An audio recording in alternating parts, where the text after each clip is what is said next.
pencegahan tentang AIDS. Jadi di mana AIDS adalah merupakan tahapan akhir dari penyakit infeksi human immunity virus atau HIV. Jadi intinya penyakit AIDS ini menyerang sistem imun seseorang. Dan dalam tahapan bimbingan ini kami akan dibagi menjadi 2 sesi. Sesi yang pertama yaitu pemberian materi yang akan diberikan oleh teman saya, dan sesi yang kedua yaitu sesi tanya jawab. Ya, selamat siang. Terima kasih atas kesempatannya. Di sini perkenalkan, nama saya Dila Sintenopoli, ya dari mahasiswa Universitas Kristen Maluku, Fakultas Kesehatan. Jadi di kesempatan yang baik ini kita akan membahas sedikit tentang AIDS. Pasti kakak semua juga sudah akrab dengan apa itu AIDS. AIDS ini merupakan suatu penyakit yang disebabkan oleh virus HIV atau Human Immunity Virus. Jadi intinya virus ini dia menyerang sistem kekebalan tubuh manusia. Jadi bagaimana virus ini bekerja? Jadi dalam tubuh manusia itu ada satu sel yang namanya sel T. Jadi ini merupakan sel darah putih di mana dia bekerja untuk melawan virus atau kuman-kuman yang masuk ke dalam tubuh kita. Jadi di sini ketika virus HIV ini masuk, dia akan menyerang sel T. Jadi virus ini juga punya kemampuan untuk berkembang biak dengan cepat, sehingga ketika dia masuk, dia langsung bekerja dengan cepat untuk melemahkan sistem kekebalan tubuh kita. Lalu apa itu AIDS? Jadi AIDS ini merupakan gejala-gejala, sekumpulan gejala yang timbul akibat virus ini muncul. Jadi bisa berupa batuk, nafsu makan kurang, berat badan turun, dan sebagainya.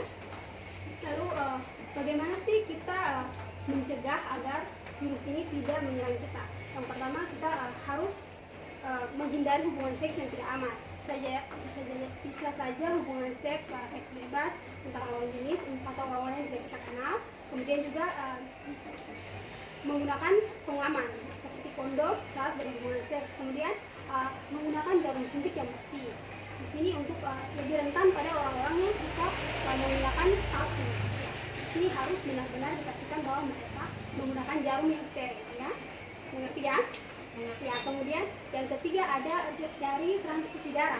Jadi di sini juga biasanya lebih cenderung ke kelalaian fasilitas kesehatan bila terjadi di mana ada penderita HIV yang tidak sengaja atau tidak terdeteksi mendonorkan darah pada pasien atau klien yang sebenarnya tidak menderita HIV.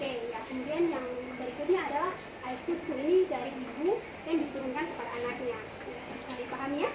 Jadi sudah tahu kan apa saja yang menyebabkan virus ini dapat berpindah atau dapat menyebar. Jadi tidak menyebar lewat pakaian atau bersentuhan tangan, apalagi nafas, gigitan nyamuk juga tidak, ya. Ya, untuk mencegah agar kita aman sebagai remaja, sebagai penerus bangsa, bagaimana mencegahnya? Kita dapat menghindari hubungan seks yang tidak aman, kemudian juga memeriksa kesehatan kita, mengikuti program pencegahan yang baik, kemudian juga screening darah, donor, dan organ tubuh kita. Lalu bagaimana kita mengetahui seseorang mengidap HIV?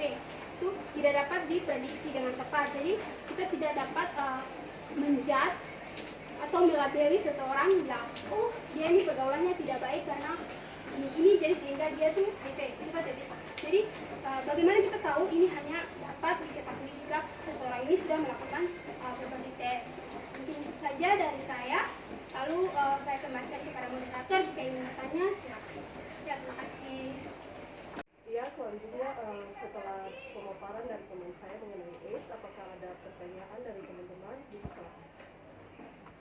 Ya, silakan. Maka di sini saya mau bertanya. Saya mempunyai 2 pertanyaan. Pertanyaan pertama, apakah AIDS dapat disembuhkan?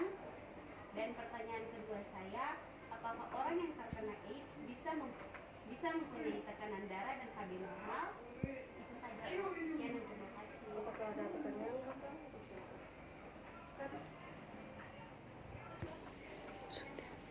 Ya, terima kasih atas pertanyaannya. Pertanyaannya bagus sekali ya, terima kasih. Saya akan menjawab pertanyaan pertama, apakah penyakit HIV/AIDS ini dapat disembuhkan?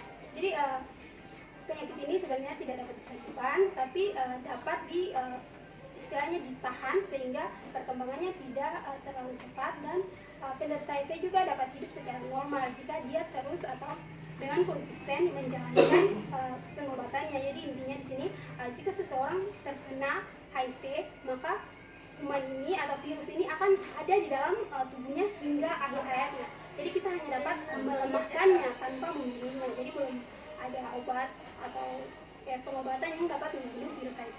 Bisa diterima kan? Ya. Pertanyaan yang keduanya, apakah HB atau tekanan darah pasien bisa turun? Ya. Jadi tahap awalnya biasanya HB-nya dan tekanan darahnya kan ada di batas normal. Tapi ini seiring manifestasi atau di mana penyakit ini, HIV ini, virus ini dia berkembang biak, maka dia akan sedikit demi sedikit merongrong kesehatan, sehingga bisa saja ada kemungkinan bahwa akan terjadi penurunan tekanan darah maupun HB klien yang sakit hingga jauh dari batas normal. Itu saja saya. Apakah bisa diterima? Bisa, Kak. Ya, terima kasih. Saya kembalikan kepada moderator.